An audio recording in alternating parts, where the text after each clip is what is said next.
Бир эсиңизде калган күндөлүктүү окуялардан айтып бериңизчи. Тойда кыз жоготуп мен тойда шым жоготуп алгам. Эмеге кече жакында эле ошол эмеге барат. Алыс жака тойго баратып, костюм шум жакшы эле илгендей болгом, эмем калып калыптыр да, шымым калып калыптыр да үйдө. Болтур. Жака барып шым таппайм да, шорточом барып алчу. Эмне кылам деп анан бир нерсе кылып таап шалбыраган шым менен той алып бардым. Ошол ушундай учур болду. Тойдо көп эле кызыктуу окуялар болот. Айта берсең, мисалы жанагы делечи, уча табак деметем деп бир чоң байкеде урушуп, аябай эме кылып, даже муштабегенге чейин барганда бир байкечи. Көп жыл болуп кетти ачы. Уча табак берилбей той бүтүп калды. Жок, уча табакты айтпай койдум да, өзү да баягы жини мурдунун учунда экен алчы. Интегенде эле чорт болуп кетет экен ал кишичи.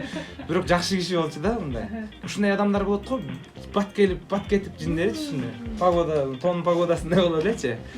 Анан дагы бир эмне, мына кече жакында дагы бир жолу бир жерге барсам, өзү спортсмен байке экен да, мындай чоң байке экен да, алуулуу, денелеринин баары шрам, эме страшный киши экен да. Анан той алып барып эле ошол киши ырдайм дейт да. Анан ал анча деле ырдай албайт окшойт сыягычы. Анан еще убакыт жок болот, жырчылардын баардыгы толтура, тойду бүтүрүш керек болот, 12ге чукулдап калды. Мен ырдайм дейт да. Байке азыр убакыт жок десем, мен ырдайм деди.